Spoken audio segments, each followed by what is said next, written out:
അമ്മ മാതാവിന് ഈശോയ്ക്കും 1000 നന്ദി. ഞാൻ 2022 ജൂൺ 18 ഫസ്റ്റ് ഞാൻ ഉടമ്പടി എടുക്കുന്നത്. ഞാൻ 2ാം തവണയാണ് അമ്മ പ്രത്യക്ഷപ്പെട്ട അൾത്താരയിൽ വന്ന് ഞാൻ സാക്ഷ്യം പറയുന്നത്. എൻ്റെ പേര് സിന്ധു, ഞാനൊരു ഹിന്ദുവാണ്.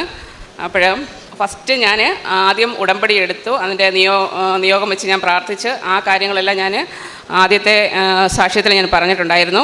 അന്ന് ഞാൻ എഴുതി കൊടുത്തിട്ട് പറയാതെ പോയ ഒരു സാക്ഷ്യമുണ്ട്. എനിക്ക് കിട്ടിയൊരു ദൈവാനുഭവം അച്ഛൻ്റെ ധ്യാനത്തിലൂടെ. എൻ്റെ വിരലിൽ പുള്ളി കണക്കൊരു പാടമുണ്ട്, എന്തോ ഉണ്ടായിരുന്നു. 2 ആഴ്ച കൊണ്ടേ അതുണ്ടായിരുന്നു. അതിൻ്റെ ബുദ്ധിമുട്ടുള്ള ഏറെയായിരുന്നു. അപ്പോഴത് പുള്ളി കണക്കിരുന്നെങ്കിലും അത് നീഡിലുകൊണ്ട് കുത്തിയാലൊന്നും അത് പോകത്തില്ല. നമ്മൾ ഡ്രസ്സ് ചെയ്ത് വെച്ചാൽ അത് പൊള്ളിയത് ഇളകിയിരിക്കും. നമുക്ക് ആ വിരൽ പുറത്ത് ആരെയും കാണിക്കാൻ പോലും പറ്റത്തില്ല. അതുപോലെ വികൃതമായിട്ടിരിക്കുമായിരുന്നു. ഞാൻ ഉടമ്പടി തൈലമിട്ട് വിശ്വാസപ്രമാണം ചൊല്ലി പ്രാർത്ഥിക്കുകയും അതുപോലെ തന്നെ ഉടമ്പടി ഉപ്പിനകത്ത് കൈ മുക്കിയൊക്കെ ചെയ്യുമായിരുന്നു. അപ്പോഴും ഞാൻ ജോലി ചെയ്യുന്നത് അടൂർ ഗവൺമെൻറ് ഹോസ്പിറ്റലാണ്. ഫാർമസിയുടെ സ്റ്റോറാണ് വർക്ക് ചെയ്യുന്നത്. അപ്പോൾ എനിക്ക് കൂടുതലും കമ്പ്യൂട്ടറുമായിട്ട് വർക്ക് ചെയ്യേണ്ടതുകൊണ്ട് ഈ വലത് കൈ കെട്ടി വെച്ചിട്ട് എനിക്ക് ജോലി ചെയ്യാൻ പറ്റാത്ത ഒരു സാഹചര്യമായിരുന്നു. അപ്പോൾ യാദൃശ്യാൽ ഞാൻ എൻ്റെ മകളും കൂടെ ഒരു ദിവസം ഞാനിവിടെ ഇവിടെ വന്നു. അപ്പോൾ എല്ലാ മാസവും ഞാനിവിടെ വരാറുണ്ട്. അങ്ങനെ വന്നപ്പോൾ അന്ന് അച്ഛൻ്റെ ധ്യാനമാണ്. അത് വളരെ ധ്യാനമാണെന്നൊന്നും അറിയത്തില്ലായിരുന്നു. അപ്പോഴവിടെ വന്നിരുന്നപ്പോൾ ധ്യാനം ഉണ്ടെന്ന് അറിഞ്ഞപ്പോൾ ഞാൻ എൻ്റെ മകളുടെ അടുത്ത് പറഞ്ഞ് നമുക്കെന്നാൽ ഇത് കൂടിയിട്ട് പോകാം. അങ്ങനെ മോളും ഞാനും കൂടെ അവിടെ ഇരുന്ന സമയത്ത് ലാസ്റ്റ് രോഗസൗഖ്യ ശുശ്രൂഷയിൽ അച്ഛനിങ്ങനെ പറഞ്ഞു, വിരലിൽ പൊള്ളിയെ കണക്കിരിക്കുന്നത് കർത്താവ് സുഖപ്പെടുത്തിക്കൊണ്ടിരിക്കുന്നത്. അപ്പം കൈ ഉയർത്തി ശക്തമായി സ്തുതിക്കാൻ അച്ഛൻ പറഞ്ഞു. അപ്പം ഞാൻ പല ധ്യാനങ്ങളും ഇവിടെ അതിനുശേഷം കൂട്ടിയിട്ടുണ്ട്. അപ്പം നമ്മൾ ശക്തമായി സ്തുതിക്കുമ്പോൾ കൈ ഇങ്ങനെ കട്ടിയായിട്ടാണ് ഇരിക്കുന്നത്. കാരണം എന്ന് വെച്ചാൽ അനങ്ങത്തില്ല. പക്ഷേ ഞാൻ ആ ശക്തമായി സ്തുതിക്കുന്ന സമയത്ത് എൻ്റെ ഈ വിരൽ മാത്രം ഇങ്ങനെ പടപടാൻ പിടിച്ചുകൊണ്ടിരുന്നത്. അപ്പോഴൊന്നും ഞാൻ ശ്രദ്ധിക്കുന്നില്ല. പക്ഷേ ഈ ശക്തമായി സ്തുതിക്കുന്ന സമയത്ത് ഞാൻ പലപ്പോഴും പിന്നീട് ഞാൻ ശ്രദ്ധിച്ചിട്ടുണ്ട്. പക്ഷേ എൻ്റെ ഈ വിരൽ അപ്പോഴെല്ലാം ഈ കൈ ഇങ്ങനെ സ്റ്റിഫായിട്ടിരിക്കുന്നതല്ല. അന്ന് ആ സമയത്ത് ഈ വിരൽ ഇങ്ങനെ ശക്തമായി അനങ്ങിക്കൊണ്ടിരിക്കുന്നു. അപ്പോൾ എൻ്റെ ഹസ്ബൻഡ് അതിന് മുമ്പ് എൻ്റെ അടുത്ത് ചോദിക്കുമായിരുന്നു, നിൻ്റെ കയ്യിൽ എന്താ പൊള്ളിയതാണോ? അപ്പോൾ ഞാൻ പറയും എനിക്കറിയത്തില്ല, എന്താ സംഭവിച്ചതെന്ന് എനിക്കറിയത്തില്ല. അപ്പോഴും പറയും നീ നല്ലൊരു കൈ എന്ത് കാണിച്ചു വെച്ചേക്കുക എന്നിങ്ങനെ ചോദിക്കുകയും ചെയ്യും എൻ്റെ അടുത്ത്. അതിനുശേഷം ഞാൻ ധ്യാനം കഴിഞ്ഞ് ഞാൻ വീട്ടിൽ പോകുമ്പോഴാണ് ഞാൻ കൈ ശ്രദ്ധിക്കുന്നത്. എൻ്റെ ഈ വിരലിൽ ആ പുള്ളിയിളകിയ പാടുമില്ല, ആ ഇളകിയിരിക്കുന്ന കാര്യങ്ങളുമില്ല, ഒന്നുമില്ല. അത് എനിക്ക് എൻ്റെ അമ്മ മാതാവ് ഈശോ വഴി അച്ഛനിലൂടെ എനിക്ക് തന്ന ഒരു രോഗസൗഖ്യമാണ്. എനിക്ക് കൂടുതൽ വിശ്വാസത്തിലേക്ക് വരാൻ ദൈവം എന്നെ അനുഗ്രഹിച്ചതാണ്. അപ്പോൾ ഞാനിവിടെ വന്നപ്പോഴും ഞാൻ ഫസ്റ്റ് ഉടമ്പടി നിയോഗം വെച്ചത് ഞാനൊരു ഹിന്ദു ആയതുകൊണ്ട് തന്നെ ഞാൻ ഇവിടെ വന്നപ്പോഴും എനിക്ക് തോന്നി എൻ്റെ ആവശ്യങ്ങൾക്കായിട്ട് ഒരിക്കലും എനിക്ക് ഉടമ്പടി ചെയ്യാൻ എനിക്ക് താല്പര്യമില്ല. ഞാൻ ഇങ്ങനെ വെച്ചു, എൻ്റെ ഇനിയുള്ള ജീവിതം അമ്മ മാതാവിൽ ഈശോയിലുള്ള വിശ്വാസത്തിലും വിശ്വസ്തതയിലും ജീവിക്കാൻ എനിക്ക് കഴിയണമെന്ന് ഞാൻ വെച്ചത്.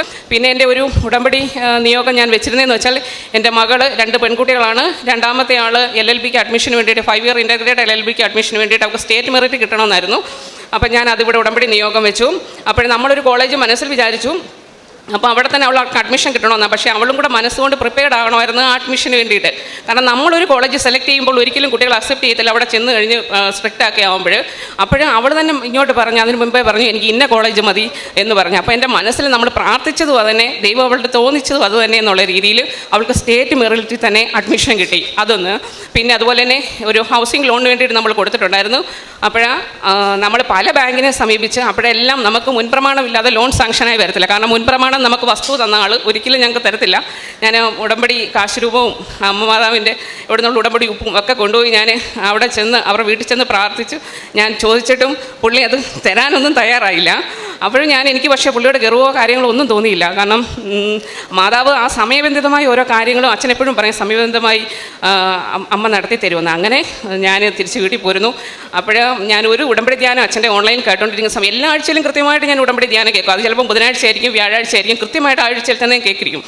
അങ്ങനെ ഞാൻ കേട്ടോണ്ടിരിക്കുന്ന സമയത്ത് ഞാനിങ്ങനെ പ്രാർത്ഥിച്ച്, മാതാവേ ഈ ഉടമ്പടി ധ്യാനം തീരുന്നതിന് മുമ്പ് എന്തേലും ഒരു മാർഗ്ഗം ഈ ലോണിന് വേണ്ടിയിട്ട്, കാരണം പല ബാങ്കുകളും എല്ലാ ബാങ്കിലും പേപ്പേഴ്സ് എല്ലാം കറക്റ്റാണ്, പക്ഷേ ഈ മുൻപ്രമാണം വേണം, അത് ഒന്ന് തോന്നിക്കണേന്ന് ഞാൻ പ്രാർത്ഥിച്ചു. പ്രാർത്ഥിച്ച സമയത്ത് പ്രാർത്ഥിച്ചുകൊണ്ട് ധ്യാനം കൂടുന്ന സമയത്ത് എനിക്കൊരു ബാങ്കിൻ്റെ ലീഗൽ അഡ്വൈസറിൻ്റെ ഒരു ഓർമ്മ വന്നു. അപ്പോൾ ഞാൻ എൻ്റെ ഹസ്ബൻഡ് അടുത്ത് ഞാൻ പറഞ്ഞു. അപ്പം സാർ ഒരിക്കൽ പറഞ്ഞു, അജി, എൻ്റെ ഹസ്ബൻഡ് ഒരു അജിന്നാണ്, അജി ലോണിൻ്റെ എന്തെങ്കിലും കാര്യമുണ്ടെങ്കിൽ അജി എന്നെ സമീപിക്കുമെന്ന് പറഞ്ഞു. അപ്പം സാറ് കേരള ബാങ്കിൻ്റെ ഒരു ലീഗൽ അഡ്വൈസറാണ്. അപ്പം മുന്നൊരു കേരള ബാങ്കിൽ നമ്മുടെ അടുത്ത ശാഖയിൽ തന്നെ പോയപ്പോഴും മുൻപ്രമാണം ഇല്ലാത്തതുകൊണ്ട് അവർ നടത്തി തന്നില്ല. അങ്ങനെയാണെങ്കിൽ അപ്പോൾ ഞാൻ ഇങ്ങനെ പറഞ്ഞു കേട്ട് ഹസ്ബൻഡ് സാറിനെ വിളിച്ചു. അപ്പം പറഞ്ഞു നാളെ പേപ്പേഴ്സുമായിട്ട് അജി വാൻ പറഞ്ഞു.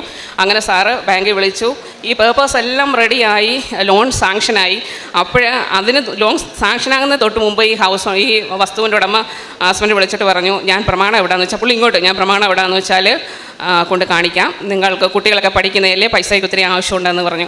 അങ്ങനെ പറഞ്ഞു, വേണ്ട ആവശ്യമുണ്ടെങ്കിൽ പറയാമെന്ന് പറഞ്ഞു. ലാസ്റ്റ് സാങ്ഷനായി, ലോണിന് എമൗണ്ടും സാങ്ഷനായി കഴിഞ്ഞപ്പോൾ ലാസ്റ്റ് മാനേജർക്ക് ഉടനെ മുൻപ്രമാണം കാണണം. അപ്പോൾ ആ പുള്ളി നേരത്തെ പറഞ്ഞുകൊണ്ട് പുള്ളിയെ വിളിച്ച് അങ്ങനെ എന്തായാലും അത് ഒരു കുഴപ്പമില്ലാതെ നമ്മൾ പ്രതീക്ഷിക്കുന്നതിനേക്കാട്ടിൽ നല്ലൊരു എമൗണ്ട് ലോണായിട്ട് അനുവദിച്ചു തന്നു.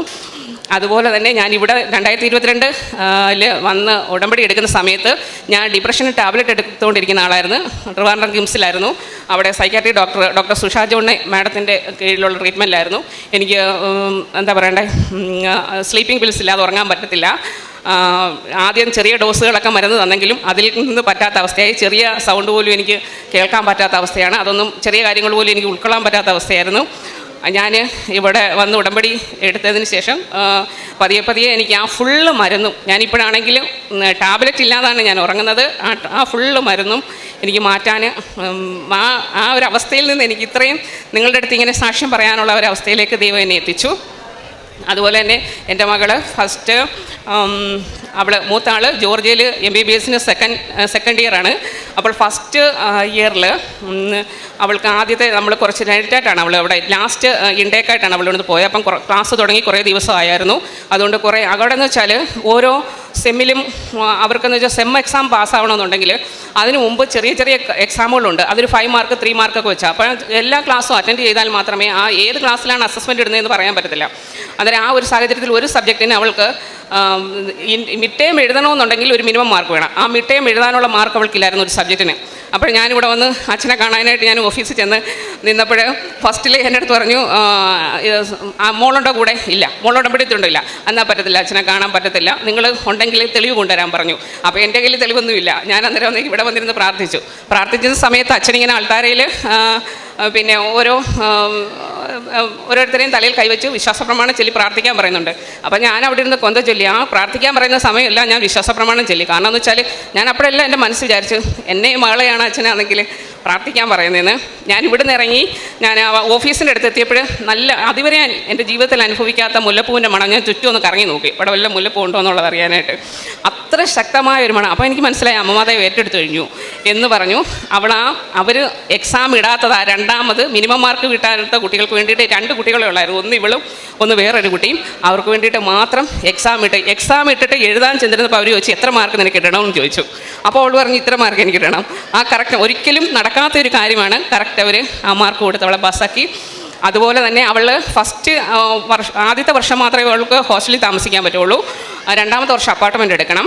ആ 2ാമത്തെ വർഷം അപ്പാർട്ട്മെൻറ്റ് എടുക്കുന്ന സമയത്ത് മറ്റു കുട്ടികളെല്ലാം കൂടെ ഓരോ കുട്ടികളായിരുന്നു അപ്പാർട്ട്മെൻറ്റ് എടുക്കാൻ. ഇവൾക്ക് പക്ഷേ കൂട്ടിനാരും ആയില്ലായിരുന്നു.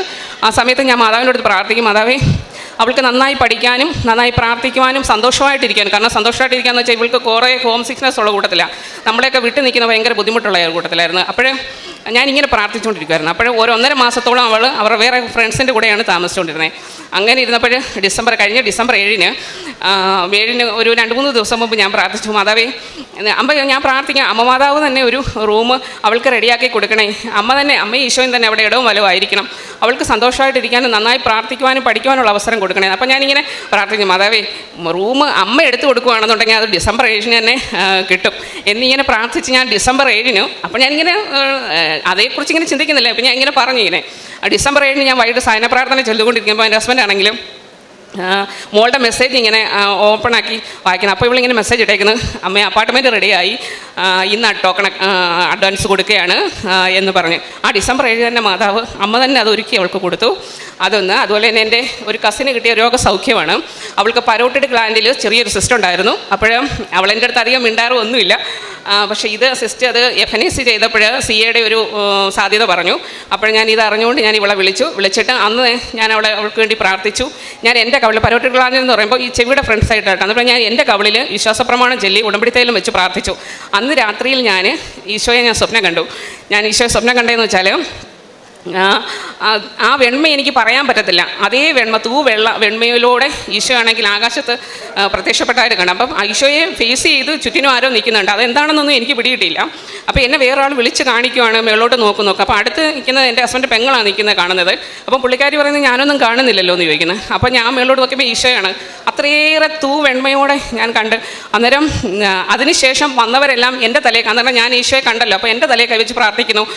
ഞാൻ കണ്ടെന്നുള്ള ഇത് വെച്ച് എൻ്റെ തലയിൽ കൈവച്ച് പ്രാർത്ഥിക്കുന്നു. അന്നേ എനിക്ക് മനസ്സിലായി ഇവളുടെ കാര്യം എന്തായാലും പൂർണ്ണ സൗഖ്യം ദൈവം കൊടുക്കും. അതിനെനിക്കൊരു ബോധ്യം ദൈവം തന്നെയാണെന്ന്. അതുപോലെ അവിടെ സർജറി കഴിഞ്ഞു. ബയോപ്സിക്ക് എടുത്തപ്പം ഒരു കുഴപ്പവുമില്ല, അവൾ നല്ല സുഖമായിരിക്കുന്നു. അപ്പോൾ ഇവിടെ വന്ന് 2022 ഞാൻ ഉടമ്പടി ജൂൺ 18 എടുത്തതിന് ശേഷം സെപ്റ്റംബർ 1 തൊട്ട് 8 വരെ മാതാവിൻ്റെ തിരുനാളാണല്ലോ. അപ്പോൾ ആ തിരുനാളിൻ്റെ തലേന്ന് ഞാൻ ജൂണിൽ ഉടമ്പടി എടുത്തു. ആ തിരുനാളിൻ്റെ തലേന്ന് ഞാൻ വേളാങ്കണ്ണി മാതാവിനെ ഞാൻ സ്വപ്നം കണ്ട്. അന്ന് വരെ വേളാങ്കണ്ണി പള്ളി ഉണ്ടെന്നറിയാം, പക്ഷേ മാതാവിൻ്റെ രൂപമൊന്നും ഞാൻ എൻ്റെ ഒരു മൊബൈലിൽ ഒന്നും കണ്ടിട്ടില്ല. എനിക്കറിയത്തില്ല, ഞാനൊരു ഹിന്ദുവില്ല, എനിക്കറിയത്തില്ല. അപ്പോൾ അന്ന് ഞാൻ രൂപം കണ്ടു. ഉണ്ണിയേശുവിനെ മാതാവിനെ ഞാൻ കണ്ടു. ആ സ്വർണ്ണാഭരണ വിഭൂഷിതയായി കണ്ടു കഴിഞ്ഞപ്പോൾ ഞാൻ എൻ്റെ ഹസ്ബൻഡ് പെങ്ങളെടുത്തും ഇവിടെ കൊണ്ടുവന്ന സിസ്റ്റർ അടുത്തുമില്ല ഞാൻ പറഞ്ഞു. അപ്പം പറഞ്ഞു ഇതുപോലെ ഇന്ന് മുതൽ സെപ്റ്റംബർ 1 തൊട്ട് മാതാവിൻ്റെ തിരുനാൾ തുടങ്ങി, ഇത് വേളാങ്കണ്ണി മാതാവ്, നീ എന്നും ജപമാല ചൊല്ലി പ്രാർത്ഥിക്കാൻ പറഞ്ഞു. അപ്പോഴേ ജപമാലയൊന്നും എനിക്കറിയത്തില്ല. ഞാൻ ഇവിടെ വന്നതിന് ശേഷം ഞാൻ ജപമാലയെല്ലാം പഠിച്ചു. ഞാൻ എല്ലാ ദിവസവും പ്രത്യക്ഷീകരണ പ്രാർത്ഥന കഴിഞ്ഞ് ഞാൻ ജപമാലയും ചൊല്ലിയിട്ടേ രാവിലെ എഴുന്നേൽക്കത്തുള്ളൂ, അതാ ദിവസത്തെ ജപമാലയും ചൊല്ലിയിട്ട്. അപ്പോഴേ ഞാൻ അന്നേരം ഈ എല്ലാ സാക്ഷ്യങ്ങളും കേൾക്കും. ഞാൻ അതാത് സാക്ഷ്യങ്ങൾ ഓരോരുത്തർക്കും ഷെയർ ചെയ്ത് കൊടുക്കും. കാരണം കുട്ടികളില്ലാത്തവർക്ക് അങ്ങനെ എനിക്ക് അറിയാവുന്നവരുണ്ട്, അവർക്ക് ആ സാക്ഷ്യങ്ങൾ, കടമുള്ളവർക്ക് ആ രീതിയിലുള്ള സാക്ഷ്യങ്ങൾ അങ്ങനെ ഷെയർ ചെയ്ത് കൊടുക്കുന്നത്. അപ്പോൾ അന്ന് തൊട്ട് എൻ്റെ മനസ്സിലിങ്ങനെ ഉണ്ട്, എല്ലാവരും കൃപാസന മാതാവിനെ കാണുന്നു, പക്ഷേ ഞാൻ വേളാങ്കണ്ണി മാതാവിനെ കണ്ടേ. അപ്പോൾ എൻ്റെ ഹസ്ബൻഡ് പെങ്ങളെടുത്തൊക്കെ പറയുമ്പോൾ പറയും മാതാവെല്ലാം ഒന്ന് തന്നെ, നീ അങ്ങനെ എന്തിനാണ് വെച്ചിരിക്കുന്നത് എന്ന് വിചാരിക്കും. അങ്ങനെ ഞാൻ ഈ കഴിഞ്ഞ സെപ്റ്റംബർ 1 തൊട്ട്, അപ്പോൾ എല്ലാ ദിവസവും ജപമാല ഇല്ലെങ്കിലും സെപ്റ്റംബർ 1 തൊട്ട് 8 വരെ ഞാൻ ഫുൾ ജപമാല രാത്രി ചൊല്ലും. അപ്പോൾ എനിക്ക് സമയമുണ്ടല്ലോ, അപ്പം ഫുൾ ജപമാല രാത്രി ചൊല്ലും. അപ്പം വൈകിട്ട് സായന പ്രാർത്ഥന സമയം കഴിഞ്ഞ് ഞങ്ങൾക്ക് വേറെ ഒരിടത്ത് അത്യാവശ്യം പോകേണ്ടതുണ്ടായിരുന്നു. തിരിച്ചു വന്നപ്പം കുറച്ച് ലേറ്റായി. അപ്പോഴേ ഞാനാണെങ്കിൽ എനിക്ക് നന്നായിട്ട് ഉറക്കം വരുന്നുണ്ടായിരുന്നു. എന്നിട്ട് ഞാൻ വിചാരിച്ചു എന്നും ഞാൻ ചെല്ലുന്നതല്ലേ, ഇന്നും ഞാൻ ചൊല്ലിയിട്ടേ കിടക്കുള്ളൂ എന്ന് പറഞ്ഞപ്പോൾ ഹസ്ബൻഡും കിടന്നു, മോളും കിടന്നു. ഞാൻ ജപമാല ചൊല്ലിക്കൊണ്ടിരുന്ന സമയത്ത് ഗ്രില്ലിൻ്റെ കട്ടനുണ്ട്. അപ്പോൾ കട്ടന് വെളിയിലോട്ട് റോഡിൽ ഇങ്ങനെ പോസ്റ്റിൽ വെട്ടമുണ്ട്. അപ്പോൾ ആ ചൊല്ലിക്കൊണ്ടിരിക്കുന്ന സമയത്ത് എൻ്റെ അമ്മ മാതാവിൻ്റെ, കൃപാസന മാതാവിൻ്റെ ഹാഫ് പോർഷൻ എനിക്ക് ആ രൂപം കാണാൻ കഴിഞ്ഞു. കുറച്ച് സെക്കൻഡേ എനിക്ക് കാണാൻ കഴിഞ്ഞുള്ളൂ. അപ്പോഴെനിക്കറിയാം എപ്പോഴും അമ്മയും ഈശോ എൻ്റെ കൂടെ ഉണ്ടെന്ന്. അങ്ങനെ ഒരുപാട് ദൈവ അനുഗ്രഹങ്ങൾ. എപ്പോഴും നിങ്ങൾ വിചാരിക്കരുത് നമ്മൾ പ്രയാസങ്ങളില്ലെന്ന്. പക്ഷേ ഏത് പ്രയാസവും പ്രതിസന്ധി ആണെങ്കിലും നമുക്ക് കുറച്ച്, അച്ഛൻ എപ്പോഴും പറയും, നിങ്ങളുടെ ഉടമ്പടി ലാഗ് ചെയ്യുമ്പോൾ നിങ്ങളത് വിഷമിക്കരുത്. കാരണം എന്താ വെച്ചാൽ ബെറ്ററായിട്ടുള്ളൊരു ഓപ്ഷന് വേണ്ടിയിട്ടാണ് ദൈവം നമ്മളെ ഒരുക്കുന്നതെന്ന് പറയും. അതുപോലെ തന്നെ ഈ കഴിഞ്ഞ ഈസ്റ്റർ ദിനത്തിൽ ഞാനിവിടെ വന്നു. അപ്പോൾ അച്ഛൻ്റെ കുർബാന ഉണ്ടായിരുന്നു. അപ്പം വരുന്ന ദിവസമെല്ലാം ഇന്ന് എനിക്ക് പറ്റിയില്ല, ഞാൻ വണ്ടി കുറച്ച് ലേറ്റായി, അത് താമസിച്ചാണ് വന്നത്. വരുന്ന ദിവസമെല്ലാം കുർബാന ഞാൻ കൂടും. കാരണം കുർബാന കൂടുമ്പോൾ എനിക്ക് സങ്കടത്തോടെ ഈശോയെ എനിക്ക് നോക്കാൻ കഴിയുള്ളൂ. കാരണം അത്രത്തോളം പാപികൾക്ക് വേണ്ടിയിട്ട് കുരിശ് ചുമന്ന് പീഡ സഹിച്ച് മരിച്ചതാണ്. അന്നേരം ഞാൻ എപ്പോഴും ചിന്തിക്കും, ദൈവമേ ഞാനൊരു ക്രിസ്ത്യനായിരുന്നെങ്കിൽ എനിക്ക് ഈ കുർബാന കൈക്കൊള്ളാനും എനിക്ക് പ്രാർത്ഥിക്കാനും കഴിയുമെന്ന്. പക്ഷേ എന്നാലും എൻ്റെ കഷ്ടകാല സമയത്ത് ദൈവം, അതായത് നമ്മുടെ സങ്കീർത്തനം 27 പറയുന്ന പോലെ കഷ്ടകാല സമയത്ത് ദൈവം എനിക്ക് അഭയം നൽകിയതാണ്. ഈശോയുടെ സ്നേഹം എന്ന് പറയുന്നത്. ഞാൻ 2 തവണ ഞാനിപ്പം ബൈബിൾ വായിച്ചു കഴിഞ്ഞു. 3ാമത്തെ തവണയാണെങ്കിൽ വായിക്കാൻ തുടങ്ങി. ആദ്യത്തെ തവണ എനിക്ക് അത്ര ബോധ്യത്തോടെയല്ല ഞാൻ വായിച്ചു, എനിക്കറിയില്ല. പഴയ നിയമവും പുതിയ നിയമവും ഒക്കെ വായിക്കുമ്പോൾ പുതിയ നിയമം എനിക്ക് എളുപ്പം മനസ്സിലാക്കാൻ സാധിച്ചു. പക്ഷേ പഴയ നിയമം ടഫായിരുന്നു. അപ്പോൾ ഒരിക്കലും അച്ഛൻ ധ്യാനത്തിൽ പറഞ്ഞു ഇതുപോലെ പുതിയ നിയമത്തിൽ കരുണയാണെങ്കിൽ പഴയ നിയമത്തിൽ അച്ഛൻ കർത്താവ് പാപങ്ങളാണ് കൂടുതൽ ഫോക്കസ് ചെയ്യുന്നതെന്നുള്ളത്. അങ്ങനെ ഓരോ കാര്യങ്ങളും അച്ഛൻ്റെ ഓരോ ഉടമ്പടി ധ്യാനത്തിലും എനിക്കുള്ള ഓരോരോ ബോധ്യങ്ങൾ കാണും. ഇപ്പോൾ ഈ ലാസ്റ്റ് മെനങ്ങാത്തത്തെ ധ്യാനത്തിൽ ഞാൻ കഴിഞ്ഞ ആഴ്ചയിൽ ഞാൻ എൻ്റെ ഡയറിയിലേക്കകത്ത് ഒരു വചനം എഴുതി വെച്ചു, മാനസാന്തരപ്പെടുവിൻ, സുവിശേഷത്തിൽ വിശ്വസിക്കുവിന്. അപ്പോഴാണ് കഴിഞ്ഞ ചൊവ്വാഴ്ചത്തെ ധ്യാനം ബുധനാഴ്ച ഇന്നലെ കേട്ടപ്പോൾ തീർച്ചയായിട്ടും അച്ഛൻ ആ ഒരു മാനസാന്തരപ്പെട്ട് സുവിശേഷത്തിൽ വിശ്വസിക്കും എന്നുള്ളൊരു വാക്യം കഴിഞ്ഞ ഉടമ്പടി ധ്യാനത്തിലും കേട്ടു. പിന്നെ ഞാൻ ഉടമ്പടി പ്രേക്ഷിത വേലകൾ ചെയ്യുക എന്ന് വെച്ചാൽ പത്രം ഞാൻ എല്ലാവർക്കും കൊടുക്കും, എനിക്ക് മടിയൊന്നുമില്ല. പലയിടത്തും ചെല്ലുമ്പോൾ ഞാൻ ഹോസ്പിറ്റലിൽ വർക്ക് ചെയ്യുന്ന പല മൂലയിലും കാണും ഓരോ പത്രം എവിടെയെങ്കിലും അതെടുത്ത് ഞാൻ ആർക്കെങ്കിലും കൊടുത്തിട്ട് ഞാൻ പറയും ഇത് ഉറപ്പായിട്ടും വായിക്കണം, ഒരിക്കലെങ്കിലും നിങ്ങൾ അമ്മമാതാവിൻ്റെ അടുത്ത് പോകണം. എന്നെ പലരും എന്നെ കളിയാക്കിയിട്ടുണ്ട്.